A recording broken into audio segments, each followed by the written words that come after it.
Welcome to Changing Higher Ed, a podcast dedicated to helping higher education leaders improve their institutions.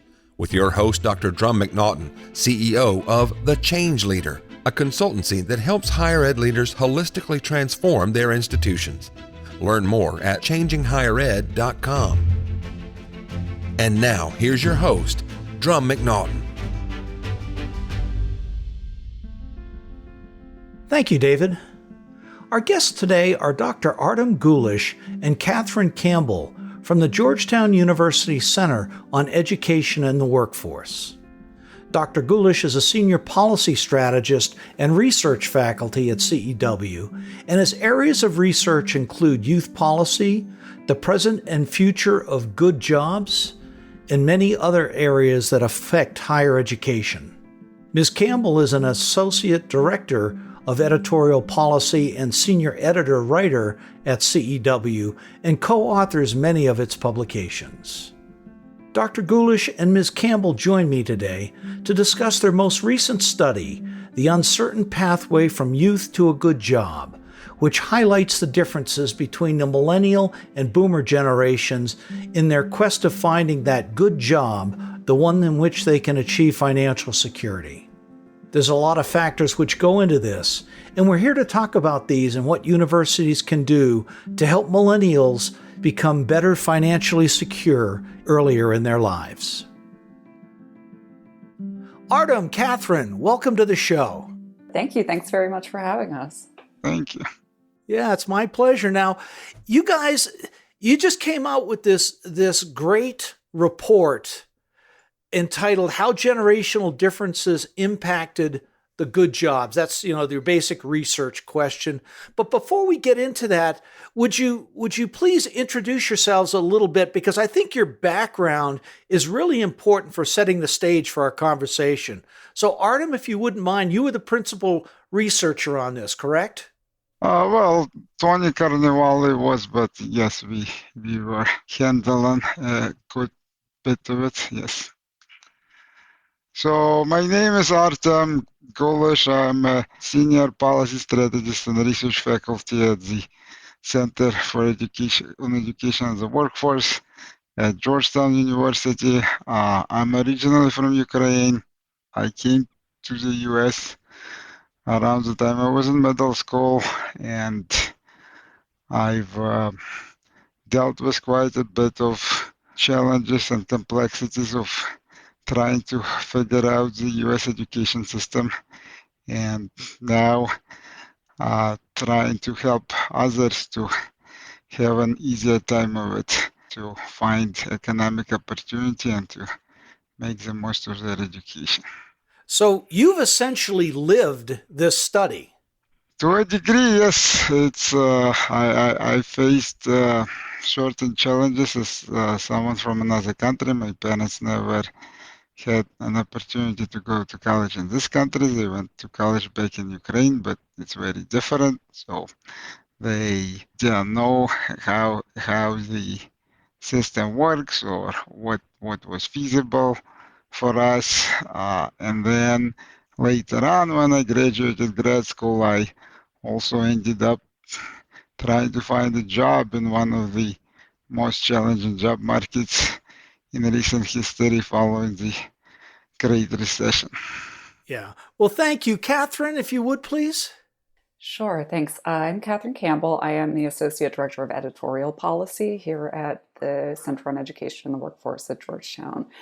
And I came up through the public college system in my state and ended up getting a bachelor's degree in English and physics, and then a master's degree in English, which then led me to start working in the higher ed association world, where I was for about 10 years, more than 10 years before moving to the center to begin working closely with our research teams on research like the research we present in this report. So Artem and I, in talking about this report, talked a lot about the fact that we are kind of the, representatives of the millennial generation that we discuss in the report. So it's very close to our hearts and our experiences, and just want to do work that helps make opportunity more available to all young people in our country today. Well, thank you. That's a great introduction to the report. What was the genesis? How did the report come to being? Because this isn't the first time that your center there at Georgetown has written about these type of things, but this is different, obviously. Right. Really core to our mission at Georgetown is the idea that there are important connections between education and work in the United States in particular because of how our political and economic system is set up. For the US, the education system really is our primary route of training people for entry into jobs. And previous reports in the center have really looked at questions of opportunity. We often have a strong equity focus in our work to try to understand what kinds of differences in opportunity exist by race, class, and gender. And we wanted these reports to really drill more deeply into that question of, there's a common understanding that young people today are really struggling to get a foothold in the economy, and especially relative to earlier generations, often we'll have references to the baby boomer generation. So what we wanted to do in this series of reports was look at whether there was really truth in that narrative that young people are getting, running into barriers to opportunity that did not exist for the previous generation. And what we found was kind of a mixed, nuanced story that really confirms that in some ways, but then also adds additional detail to it. So, for example, we found that young people today are taking longer on average than they did in the past to latch on to what we call a good job. At the center, we refer to good jobs as meaning jobs that in which workers earn at least $35,000 a year when they're younger than age 45, and at least $45,000 a year at ages 45 and older. For young workers, the age range that we talk about in this report, so ages 25 to 35, that is typically, it's a median of $57,000 a year. So half of young workers make more than half make less when they're in a good job. What we found is that in the past, it took young workers until about age 27 for more than half of them to be in a job that we would classify as a good job. Today, it takes until about age 30. But once young workers hit that age, they're more likely than young workers in the past were to have a good job. However, that lag in getting to good jobs has implications for what they're able to do with their lives and the resources they're able to accumulate, how they're able to build out their living situations, provide for their families, and whether or not they choose to buy a home or get married or have children earlier in life. So we were trying to braid all those pieces of the story together and really look at what's going on, what kinds of opportunities are affected by this lag. Yeah. So before we get into, your findings and stuff like that, I think the audience, being the academics and the presidents they are, this has real strong implications. You had a very large data set because you pulled information out of the Bureau of Labor Standards and other databases, government databases, correct?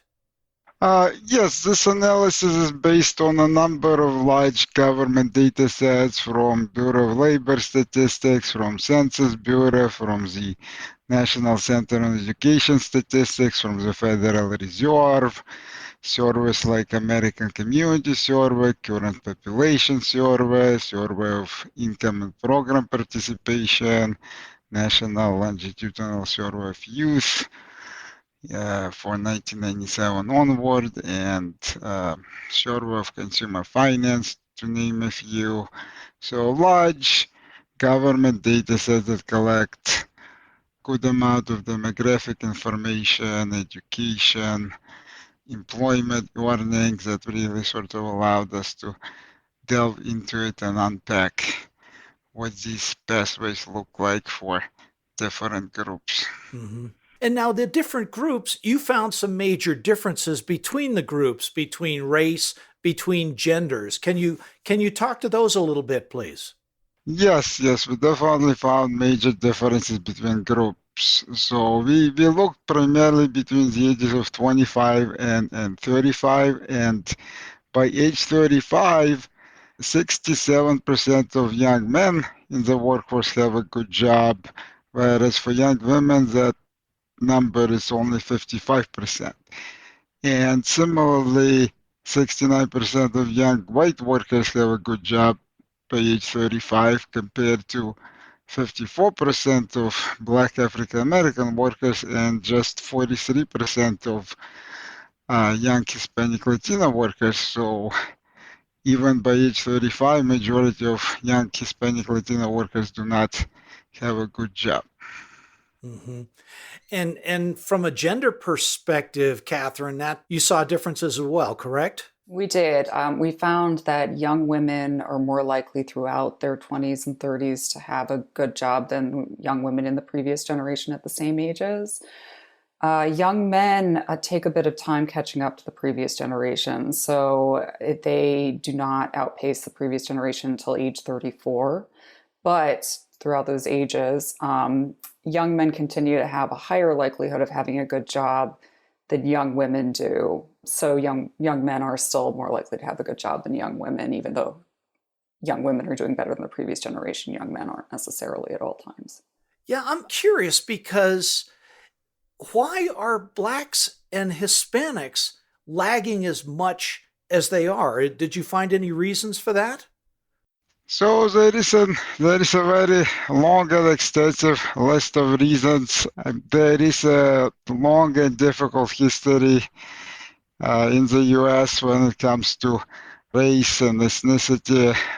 Many of these inequalities start as early as childhood. There are structural discrimination issues that go back to redlining and other forms of segregation, which result in neighborhoods being separated out, and many of the less well-resourced schools are in neighborhoods with more Black and Latino students. And then those students, if they do not get the kind of attention and the kind of resources they need in K-12, and often also don't get the kind of college and career guidance they need, that has continued implications going forward in college and later on in the career. And we still see certain forms of discrimination that continues, including institutional discrimination, for example. So many companies, they want to be inclusive, they want to sort of hire broadly as possible, but if they resort to certain practices, like for example hiring based on referral networks of their current employees, and the current employees are not representative, then they will often get people who apply through those networks to be similar to their current employees. Yeah, that makes perfect sense. You also saw some differences when it came to majors and what people studied. Could you go into that just a little bit? We did. So major actually plays a significant role. So we found, for example, that 82% of young workers who majored in architecture and engineering, and 80% of those who majored in computer statistics and mathematics, essentially the STEM majors, they ended up with a good job compared to only 62% of young workers who majored in humanities and liberal arts. Mm-hmm.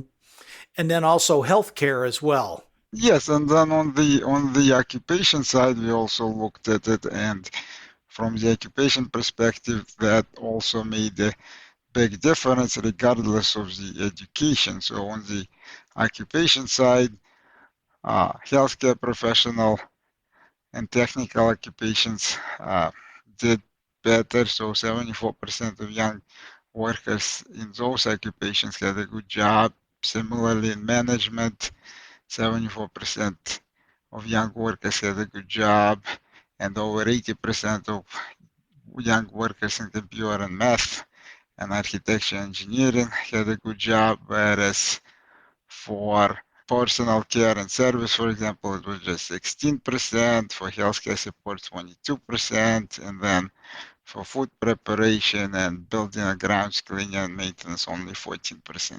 Sure. Well, those are some pretty stark numbers.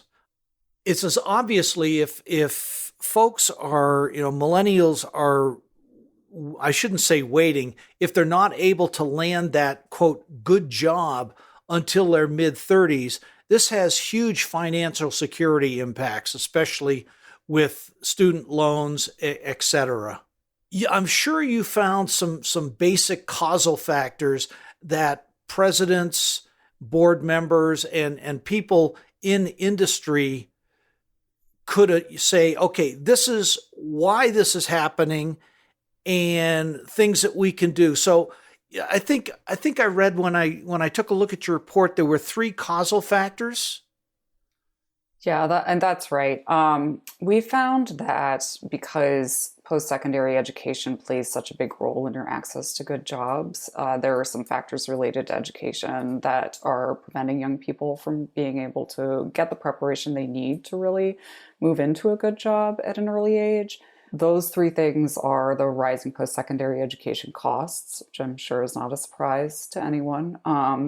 Limited access to high quality work-based learning in the curriculum, and third, inadequate counseling and career navigation services, in the sense that there just isn't enough career counseling to go around. So to go into those in a bit more detail, rising post-secondary costs. The annual cost of tuition, room, and board at a four-year institution has essentially tripled since the late 1960s, and we know that wages are not rising at the same rates. And so it is not really possible to work your way through school today in the way that it was in the past. So one thing we talk about in the report is, the growth in reliance on education loans in order to fund your education, which really puts people in a tough spot. They have to take out money to have opportunity. They can't pay back the money if they can't get jobs that pay well enough as a result of that opportunity. So that is one thing we discuss in the reports. The second causal factor, as I mentioned, limited access to high quality work-based learning. 54% of young adults with a bachelor's degree or higher, we found, have completed a work experience program, by which we mean an internship, an apprenticeship, a co-op, an externship, practicum, a residency, a clinical experience, or a similar kind of program. Those numbers are much lower for people who have associate's degrees, some college but no degree, or high school education or less. And so this access to quality work-based learning, which really sets you up to transition smoothly into the workforce and helps you to apply your academic learning in a non-classroom setting and really make sense of it in a real-world way, that's really going to people who are getting bachelor's degrees. So it's sort of adding privilege upon privilege in terms of what is valued in the workforce. And then the third thing, inadequate counseling and career navigation services, as I mentioned, our counselors are just really stressed today. They have a lot of different responsibilities that they're trying to manage at the high school level, at the college level. Our career counseling is often separate from our academic counseling, which isn't really doing students much of a favor. But the American School Counselor Association is recommending a student counselor ratio of 250 to 1. In fall 2019, it was 424 to 1, so substantially higher than what we would hope to see in their interactions with students. Mm-hmm. And I would add to that, yes, we did see a major financial impact on young people in terms of reaching a good job later in life and facing student loans. So, for example, in 2010s, the recent time period we looked at, 35-year-olds had less than 2/3 of the financial resources compared to similar households in 1990s. And the big portion of this is the student loan debt. The share of young households with education debt has increased essentially from 15% in 1989 to 43% in 2019. And for those who do hold debt, the level of debt has jumped from 8,000 all the way to 26,000. And this isn't particularly challenging for certain groups. For example, 86% of Black women, college graduates at the BA level, have student loans compared to 66% of white men and 42% of Asian men. And the median debt for Black women borrowers when they graduate with bachelor's degrees is 36,000 compared to 29,000 for white men and 23,000 for Asian men. Yeah, those are sobering statistics. And I'd say probably a lot of it can go back to those rising costs and the lack of state support. So what can university presidents do? I know when we spoke before, we talked about incremental learning, stackable certificates, credentialing. You had a great example from the SUNY system. Yes, so incremental credential is one approach to look at. So there was an early pilot of this in the SUNY and in particular SUNY Empire State College and a couple community colleges where they developed these smaller level micro credentials that essentially allow people to take a portion of the program, portion of their education, get a credential, and then continue on with additional education. So that makes it easier, especially for working parents and other adults for whom it's hard to just complete an entire program or full semester worth of work all at once because life happens, events happens, your child gets sick, there is some family emergency, there is something at work that comes up, and then that's it. People's education breaks up and they basically have to leave the system. And then when they come back, they have to start all over again. And that's just not very sustainable model to get more people across the threshold and help them get the skills and the education they need for the modern economy. Yeah. Well, the other thing that you talked about when we spoke last week, and I've seen this happen, was cutting down the term length and even doing modular courses with partial credit. Yes, yes. So this is similar to incremental credentialing, but this is more focused on individual courses and individual semesters or terms where essentially courses can be cut down into modules. And if somebody has completed a module and they tested out of that module or they completed all the assignments necessary for that module, they get that credit for that completion. And then if something happens, those life events that I mentioned, well, then they can come back the next semester and just finish the modules that they have left and get that credit and make progress towards getting their credentials so that they don't lose out and end up on a less desirable path. Yeah. Well, it makes perfect sense to do. I mean, this is a rather major departure from how many institutions work, but I remember a story about my friend Russell Lowry Hart, who's the president at Amarillo College.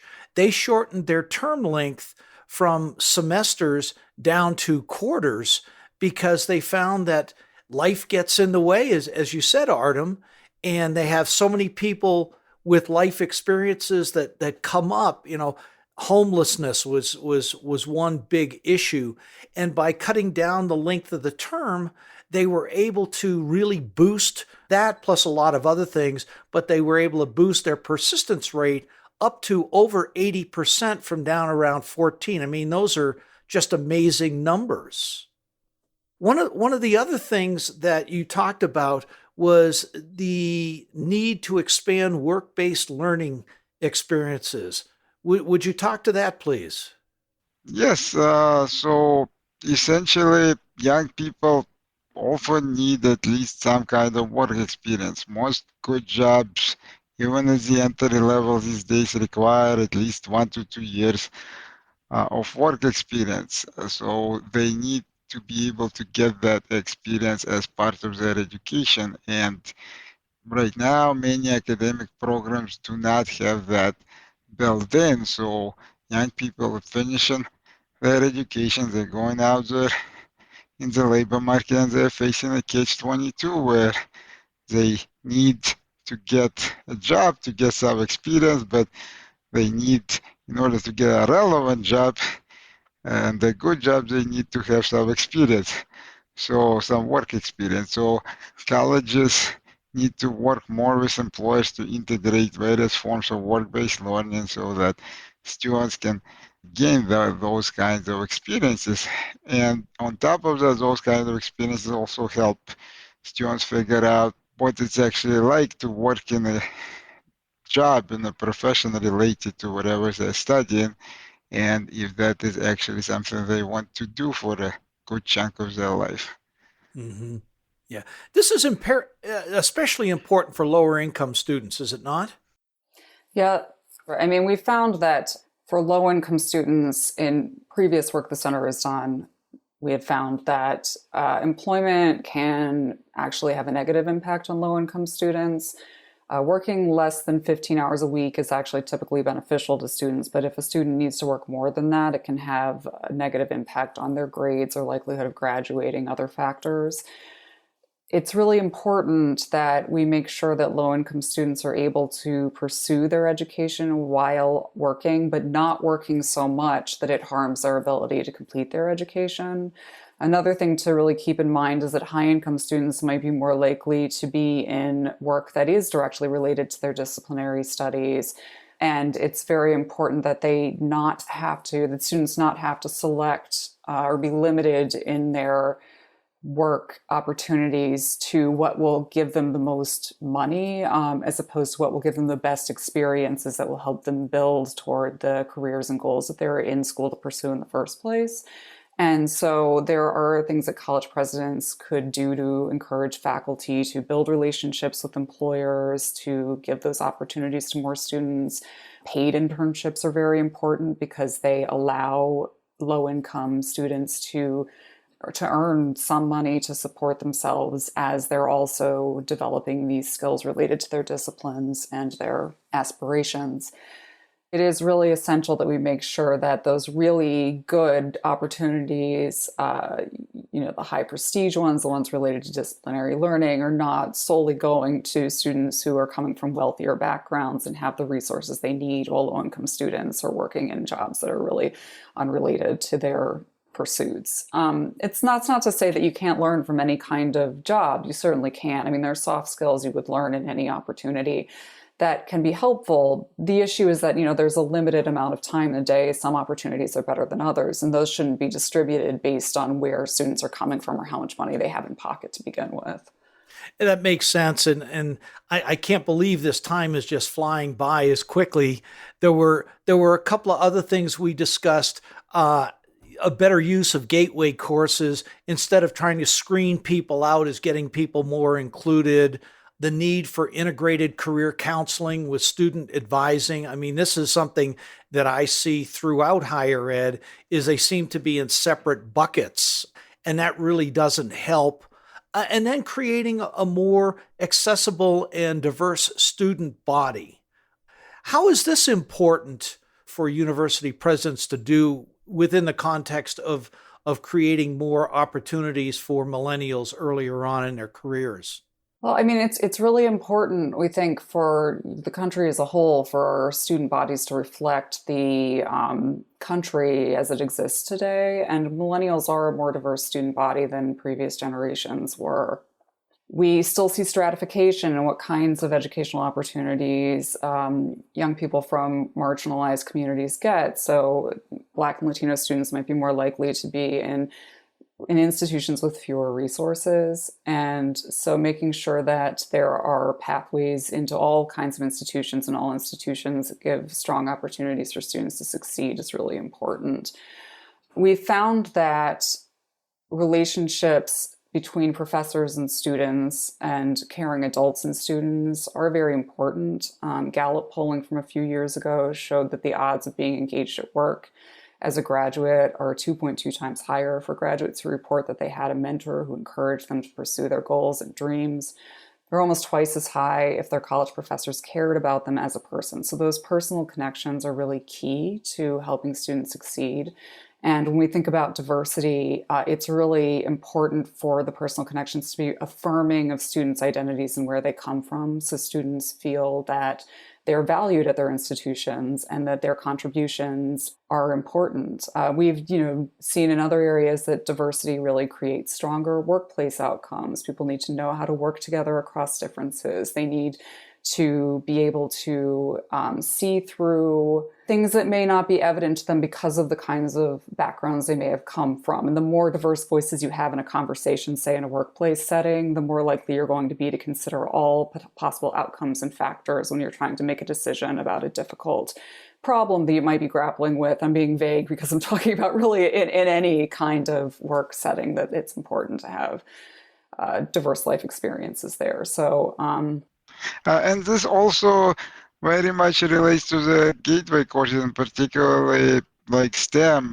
Many sort of those courses, they have very competitive approach to them. They have this idea of meeting people out.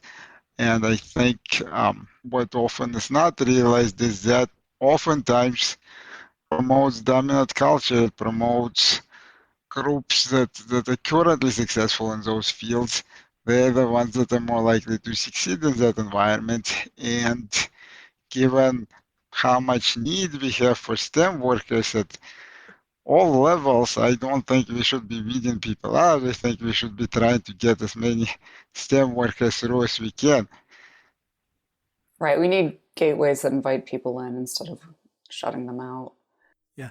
And this whole problem is not something that university presidents can do on their own. I mean, it requires significant federal and state policy changes, making education more affordable for your public institutions. That gets directly related back to the amount of money a state puts into education. I mean, we talked about this before, where the amount of funding from 30 years ago, it's gone down, well over 50%, in some cases much more.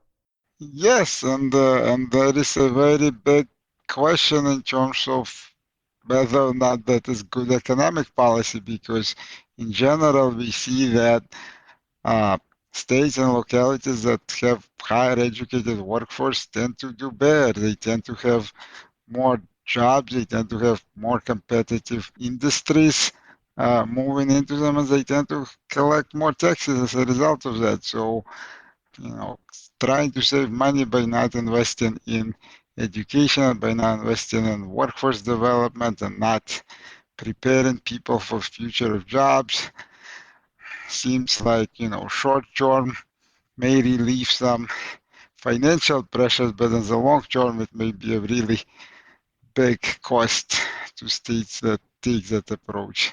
Mm-hmm. Yeah, it's called robbing Peter to pay Paul. So, Katherine? Yeah, I'm just seconding what Artem said. Higher education really is a public good in a lot of ways, and we need public investment that recognizes that. There are, on the policy front, there are a lot of conversations right now about loan forgiveness and how important that would be for the young adults who already carry high debt burdens.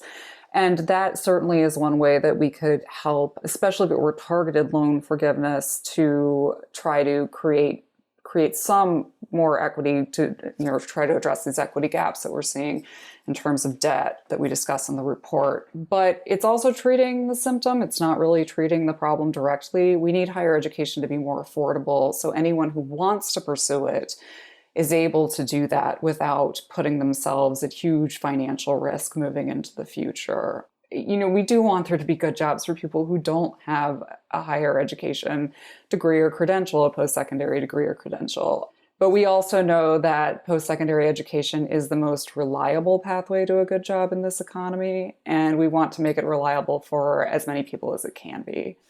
Absolutely. And we are really running up against the end of our thing. So yeah, I kind of had a feeling that we were going to talk a lot about this because there's so much to unpack with this report.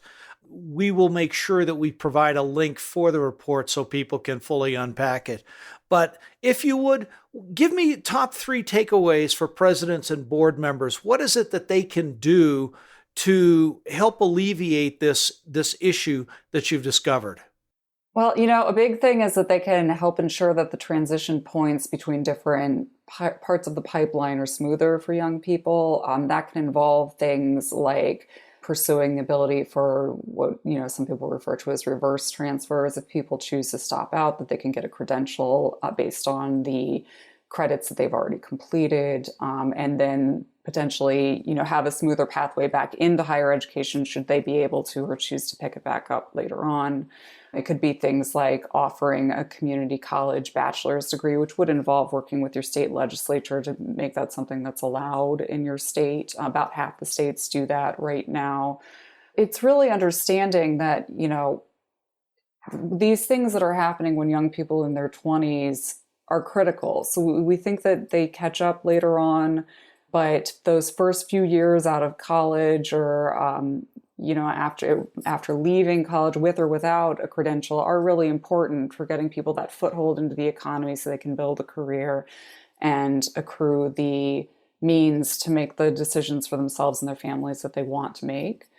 And that transition from school into the workforce is really important. So offering better career counseling is another thing I would say is really essential. Blending that with the academic advising, making sure that students have guidance and support as they're trying to transition from their educational pursuits to their workplace pursuits is really a key thing that presidents and board members can do. Yeah. Yes, and also reach out to student populations that are not part of the traditional applicant pool necessarily. Mm-hmm. One of the main reasons I ended up on the path I did was because the college has reached out to me and sent a letter and made me think differently. And one of the things is people just often don't know the options that are available to them unless somebody sort of like breaches that divide and makes them look at that. And especially for low-income students, there is a concern because many of them are risk averse. It's very difficult for them to sort of calculate the costs and benefits and so on. And so if they have somebody reach out and somebody helps them understand sort of the landscape and then the scope of the opportunity, that really makes a difference. Great. Thank you. So what's next for you two? What reports have you got coming out? What studies? What's next? Well, so we're working together on reports on career counseling and career navigation that will build out on some of these points that we've discussed in this conversation. Artem, do you want to talk a bit about? Yes, well, so career counseling is a big one. There are states that are doing some interesting things in that regard with personalized career and academic plans and other approaches and the use of data on outcomes of post-secondary programs that can be very helpful to students. We are looking at the developments and trends in the labor market to see what jobs will be in demand and what good jobs in particular will be something that students can look to. We are looking at the role of transitions, job transitions in the workforce in terms of the someone's career path. That sounds like quite the list. So I look forward to seeing it. Well, folks, thank you so much for being on the show. This has been very informative. We've given presidents some really good information that they can use to help make this gap less than what it currently is. And, thank you for your research. I look forward to finding out more later on. Thank you. Thank you so much for having us. Really appreciate it. Thanks for listening today. And a special thank you to Dr. Artem Gulish and Katherine Campbell from the Georgetown University Center on Education and the Workforce, and for their sharing their most recent research on how higher ed institutions can help millennials improve their financial security earlier in life, just as my generation, the boomers, did. Our next guest is Tom Netting, who we welcome back. You're probably familiar with Tom. He's the president of 10 Government Strategies, and he'll be joining us to give us an update on what's going on in Washington and at the Department of Education, who just recently released the new Title IX regulations for comment. You won't want to miss this one. That's going to affect an awful lot of institutions out there. Until next time. Changing Higher Ed is a production of The Change Leader, a consultancy committed to transforming higher ed institutions. Find more information about this topic, along with show notes on this episode at changinghighered.com. If you've enjoyed this podcast, please subscribe to the show, and we would also value your honest rating and review. Email any questions, comments, or recommendations for topics or guests to podcast@changinghighered.com. Changing Higher Ed is produced and hosted by Dr. Drumm McNaughton, post-production by David L. White.